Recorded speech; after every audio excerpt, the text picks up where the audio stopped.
Okay, assalamu alaikum warahmatullahi ta'ala wabarakatuh. Soo dhawaada dhammaantiin daawadayaasha Kaaba Technology and Language. Aad iyo aad ayaan idin salaamayaa waqtiga idin wanaado. Meel kasta ku sugan tihiin waan ka cudur daaranaynaa casharada kala yar habsaamay. Aad uga raali ahaada. Dhammaantiin ku soo wada dhawaada mawduuceena caawa. Dhammaantiin meel kasta ku sugan tihiin asxaabta qaaliga ah. Waxaan ka codsanayaa in hadday tahay markii ugu horeysay aad soo booqato channelkeena Kaaba Technology and Language and subscribe ku samayso isla markaana videogan aad like garayso. Okay, cashkeena maanta wuxuu ku saabsan yahay waxbarashada maadaama in badan ku soo celceliseen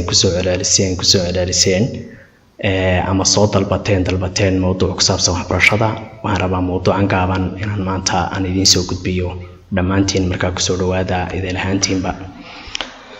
موضوعنا wuxuu ku saabsan yahay waxbarashada ayuu ku saabsan yahay marka fadlan waxaan rabaa inaad like badan ku samaysaan comment-gana wada education ka soo wada dhigtaan topic about education mawduuc ku saabsan waxbarashada marka waa yar badan yahay kolba insha Allah marka isku dayeynaa inaan sida ugu dhaqsiyaha badan aan soo koobno dhammaantiin meel kasta ku sugan tihiin daawasho wacan ayaan idin leeyahay. Okay, and it's bilowno. Firstly, all praise is due to Allah who permitted us to accumulate over here this unforgettable day. Second, I would like to utter here some delicious terms about knowledge. Therefore, hug to me in a friendly way. Knowledge is very important for the mankind, and it can be defined that it is information, understanding, and skills that the folks obtain through education or experience. Knowledge is a collection of a diverse experience and theories. It all must be a quality and ability which Allah gives His beloved slaves. If the fact is mentioned, knowledge differentiate the difference between vice and feature. It makes the person discreet, dispassionate, and reputable. Knowledge is a requisite for the human being, and Allah say in the glorious Quran. Okay, I'm blowing marka Islam anayno. Firstly, marka koowaad ama ugu horeynba all praise hufnaan iyo amaan oo dhami mahad oo dhami isaydo waxay u waajibtay ama waxa iskale to Allah Ilaahay ayaa iskale who kaasoo permitted us inoo ogolaaday anaga to accumulate over here inaan halkan isugu dhimaadno inaan halkan isugu soo ururno accumulate aan isugu soo ururno halkan inaan isugu nimaadno this unforgettable day maalintan lama allaabanka unforgettable day maalintan lama allaabanka. Second, marka labaad I would like waxaan jeclaan lahaa to utter here inaan halkan ka dhaho some xooga delicious terms erayo dhadhan sare leh oo abood ku saabsan knowledge aqoonta ama cilmiga ku saabsan. Therefore sidaa darteed hug to me ii dhegeysta in a friendly way hab saaxiibtinimo ii dhegeysta si wacan ii dhegeysta. Knowledge cilmigu is a very important wuxuu muhiim u yahay for the mankind bini aadanka and it is can be defined waxaana ku qeexi karnaa cilmiga it is inuu yahay the information warbixin inuu yahay understanding iyo fahan and skills iyo xirfado inuu yahay data fox kaasoo ay dadku obtain ay ka helaan through education waxbarashada ay ka helaan and experiences iyo waaya aragnimo iyo khibrado ay ka helaan. Knowledge cilmigu is a collection waa soo ururin of a diverse experiences khibrado kala duwan oo la isku soo ururiyay and theories iyo aragtiyo la isku soo ururiyay weey cilmigu. Waxaan u maleynayaa markaa qeexidii inaad cilmiga inaad fahantay ayaan u maleynayaa. Waaye and knowledge cilmigu is a collection waa soo ururin of a diversity experience khibrado kala duwan ama waaya aragnimo kala duwan oo la isku soo ururiyay and theories iyo aragtiyo.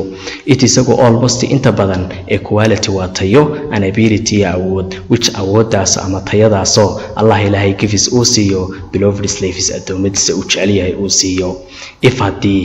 If the fact is mentioned haddii xaqiiqda laga hadlo runta haddii la sheego knowledge cilmigu differentiate wuxuu kala saaraa the difference farqiga between u dhaxeeya vice dhaqanka xun and feature iyo dhaqanka wanaagsan. It makes wuxuu ka dhigaa the person qofka discreet ayuu ka dhigaa qof aqil ah ayuu ka dhigaa qof aqli badan ayuu ka dhigaa dispassionate qof sumcad leh ayuu ka dhigaa qof macquula ayuu ka dhigaa dispassionate qof macquula ayuu ka dhigaa oo degan ayuu ka dhigaa and reputable iyo qof sumcad leh ayuu ka dhigaa. Knowledge cilmigu is the requisite waa shayga وحويان ضروري ويه for the human being ee loogu talagalay bini'aadanka loogu talagalay Allah Ilaahay says wuxuu ku leeyahay in the glorious Quraankiisa barkaysan Ilaahay wuxuu ku leeyahay say deh nebiyo waxaad dhahdaa is the planned equivalent to the sin miyay simayeen qofka amoolaha ah qofka indhaha la iyo qofka wax arkaya miyay simayeen hal yastawi al-a'ma wal basir ayaa Ilaahay aayad Quraan ku leeyahay aayadaas oo lagu cadeynayo intay isu jiraan qofka jaahilka ah iyo qofka cilmiga leh intay isu jiraan oo loo soo kala lagu kala metelay qof wax arkaya iyo qof aan waxba arkaynin markaasay waxaad dhahdaa the planned equivalent to the sin miyay isu dhigmaan is the planned amoolaha qofka indhaha leh equivalent miyuu u dhigmaa to sin kan wax arkaya ee indhaha qaba miyuu u dhigmaa or ama the darkness mugdiga ama gudcurku madowgu equivalent miyuu u dhigmaa to the light iftiinka miyuu u dhigmaa hal tastawi dhulumaatu wa nuur miyuu u dhigmaa ilaysku iftiinka miyuu u dhigmaa this first ayadani declares as waxay inaga inoo cadaynaysaa that the knowledge inuu cilmigu uu yahay light iftiin inuu yahay nuur inuu yahay and it enlightens isla markaana uu nuuriyo ifiyo oo uu dhalaaliyo the erudite people dadka cilmiga iyo aqoonta leh uu ifiyo oo uu nuuriyo oo dhalaaliyo our prophet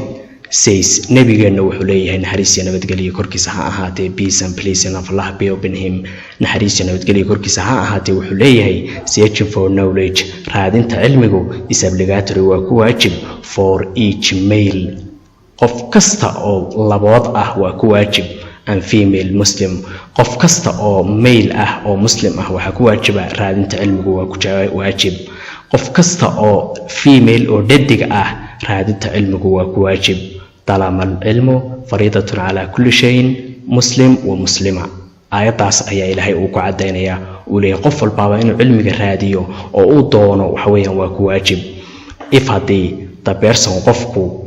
uu yahay knowledgeable qof aqoon-yahana he or she iyada ama isagu doesn't get entangled kuma murgaan kuma dhibaatoodaan with this wicked world adduunyada tan guraan adduunyada dhibta badan qofku haduu yahay aqoon-yahan kuma dhibaatoodo kuma murgo by feature of sababta waxa weeye everything wax kasta hingis waxay ku tiirsan yihiin wax walba waxay ku tiirsan yihiin una knowledge cilmi iyo aqoon ay ku tiirsan yihiin wax kasta oo la qabanayo adduunyada waxay ku tiirsan yihiin cilmi ay ku tiirsan yihiin weynaguna waan ognahay deeply si qoto dheer ayaan ognahay that knowledge in cilmiga is divided loo qaybiyo into two laba qaybood in loo qaybiyo cilmiga waan ognahay knowledge cilmi studies laga barto in schoolka laga barto college iyo collegeada laga barto and university jaamacadaha laga barto known as loo yaqaano subject knowledge cilmiga maadiga loo yaqaano which cilmigaaso is related la xiriira to the world life nolosha adduunyada and knowledge iyo cilmi studies laga barto in the mosque masaajida laga barto oo university ama jaamacadaha laga barto known as loo yaqaano religious knowledge cilmi diimeed loo yaqaano these two sorts labada nooc of knowledge aqoonta ama cilmiga are very essential waxay aad muhiim u yihiin for existence jiritaanka of the mankind ee bini'aadanka ay aad iyo aad muhiim u yihiin intan aan ku soo celino akhrinteeda say is the brand equivalent to the sin or is the darkness equivalent to the light this first declares us that the knowledge is a light and it lightens the erudite people our prophet says searching for knowledge is obligatory for each male or female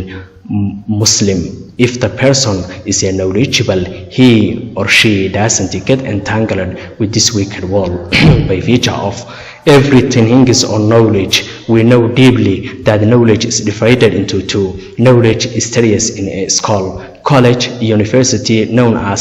subject knowledge which is related in the world life and knowledge is studies in the mosque or university known as a religious knowledge these two sorts of knowledge are very essential for the existence of the mankind way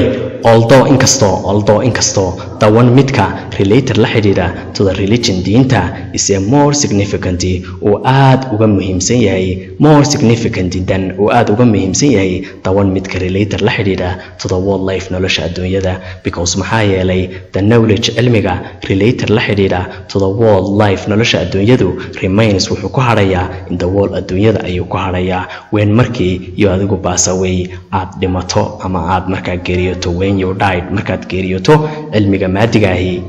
dunida ayuu ku haraa bad laakiinse tawan midka related la xidhiidha to the religion diinta doesn't remain ma uu harayo in the world adduunka kuma harayo bad laakiinse isaga oo cilmiga ahi falowsiyo adiga ayuu ku raacayaa ana Allah ilaahayna will reward you kuga abaalmarinaya for keeping it hayntii aad haysay isaga ku haysay in your fresh heart qalbigaaga saafiga ahaa ee wanaagsanaad ku haysay and behave adna ku dhaqmaysay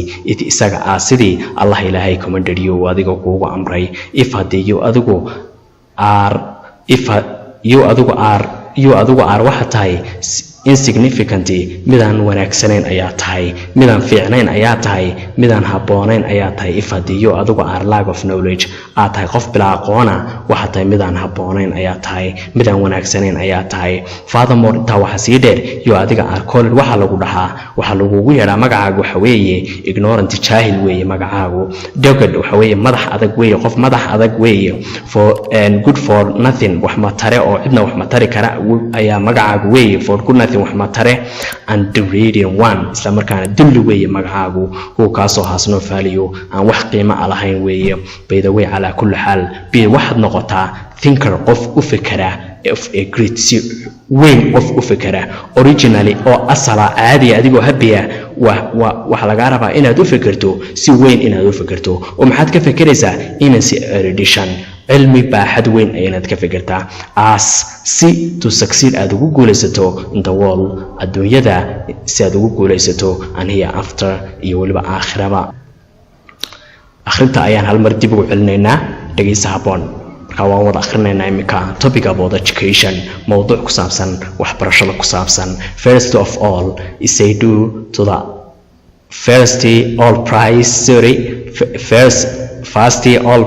say due to Allah who permitted us to accumulate over here in this unforgettable day. Second, I would like to utter here some delicious terms about knowledge. Therefore, hug to me in a friendly way. Knowledge is very important for the mankind, and it can be defined that it is information, understanding, and skills that the folks obtain through education or experience. Knowledge is a collection of diverse experience and theories. It is the almost a quality and ability which Allah gives his beloved slaves. If the fact is mentioned, knowledge differentiates the difference between vice and feature, and it makes the person discreet, dispassionate, and reputable. Knowledge is a requisite thing for the human being. Allah says in the glorious Quran. Allah says in the glorious Quran. Say is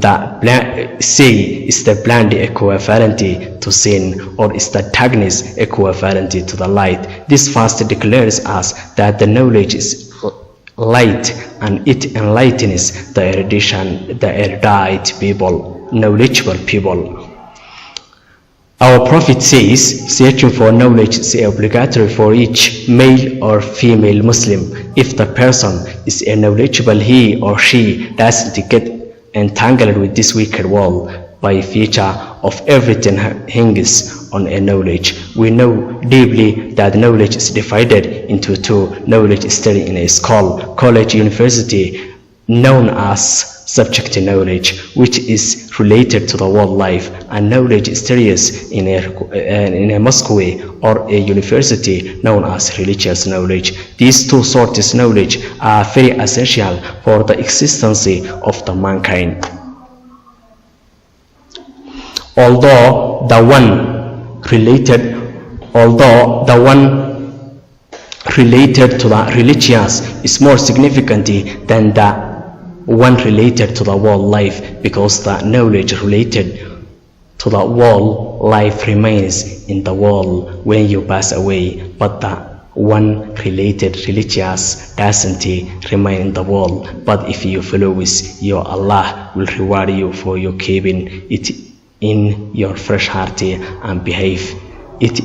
as he commanded you. You are insignificant if you are lack of knowledge. Furthermore, you are called ignorant, dogged, for good for nothing, and degrading one who has no value. By the way, be a thinker of a great or originally an immense erudition as to succeed in the world life, in the world and hereafter. halkaasaan kusoo gabagabanayaa mawduucii ku saabsanaa waxbarashada. aad iyo aad ayaad ugu mahadsantahay daawashadaada. fadlan waan kaa rajaynayaa inaad mawduuca aad laygaraysay, sidoo kalena aad nagu soo biirtay. wixii fikradaad qabto commentiga ayaad nagula soo wadaagi doontaa. wabilaahi towfiiq. intaan mawduuca xiga ku kulmi doono waxaan idinkaga tegayaa salaanta islaamka. asalaamu calaykum waraxmatullaahi tacaala wabarakaatuh. magacayga waa Sharmaarka Haraale Jaamac. waqtigu ha idin wacnaado.